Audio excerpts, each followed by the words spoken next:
अस्सलामुअलैकुम my YouTube family. आज की वीडियो में मैं आपके लिए आलू चिकन के कबाब की रेसिपी लेके आई हूँ। चले बगैर वक्त ज़ाय के रेसिपी की तरफ चलते हैं।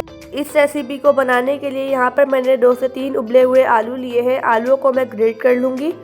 अब इसमें मैं 1 कप बॉईल किया हुआ चिकन डाल दूँगी। चिकन को मैंने बॉईल करते हुए 2 बड़ी इलायची डाल दी थी। अब मैं इसमें चॉप किया हुआ प्याज डाल दूँगी। इसका टेस्ट बढ़ाने के लिए मैं इसमें 1 टीस्पून लहसुन अदरक का पेस्ट डाल दूंगी। अब इस पर हम स्पाइसेस डालते हैं। यहाँ पर मैंने 1 टेबलस्पून कुटी हुई लाल मिर्च ली है, वो डाल दूंगी। 1 टेबलस्पून ही मैं इसमें सूखे धनिया का पाउडर डाल दूंगी और हाफ टेबलस्पून जीरा पाउडर डाल दूंगी। 1 टीस्पून मैं काली मिर्च डाल दूंगी। अच्छे से कलर के लिए मैं इसमें हाफ टीस्पून हल्दी पाउडर डाल दूंगी और हाफ टेबल स्पून नमक डाल दूंगी। नमक आप कम या ज़्यादा कर सकते हैं।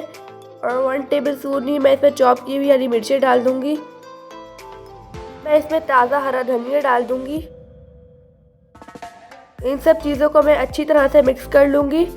मेरा गला ख़राब है तो आपको इसलिए मेरी आवाज़ चेंज लग रही होगी। यहाँ पर मैंने इन सब चीज़ों को अच्छी तरह से मिक्स कर लिया है।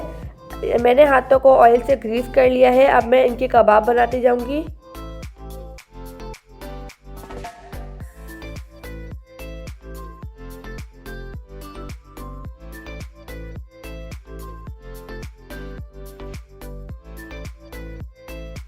यहाँ पर मैंने इसी तरह से सारे कबाब बनाकर रेडी कर लिए हैं। यहाँ पर मैंने 1 अंडे को फेंट लिया है। इसमें मैं कबाब को डिप करूँगी और फिर मैं इसे ब्रेड क्रम्ब लगा लूँगी। यहाँ पर ध्यान रखना कि ब्रेड क्रम्ब आप दूसरे हाथ से लगाइएगा। अब मैं 1 बाय 1 करके फ्राई करती जाऊँगी।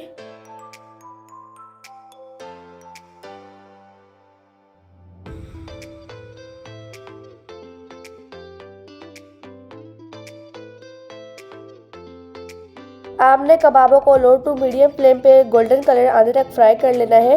अब इसकी साइड में 1 बाय 1 करके चेंज करती जाऊंगी। आप इस रेसिपी को ज़रूर ट्राई कीजिएगा और फिर मुझे कमेंट करके बताइएगा कि आपकी रेसिपी कैसी बनी। अगर आपको वीडियो अच्छी लगे तो वीडियो को लाइक, शेयर और चैनल को सब्सक्राइब कर दीजिएगा। यहाँ पर हमारे कबाब फ्राई हो चुके हैं, इन्हें हम निकाल लेंगे। माशाल्लाह अल्हम्दुलिल्लाह हमारे आलू चिकन के कबाब बनकर रेडी हो चुके हैं। मुझे अपनी दुआ में याद रखिएगा। अब मिलते हैं किसी नई रेसिपी के साथ। जब तक के लिए अल्लाह हाफिज़।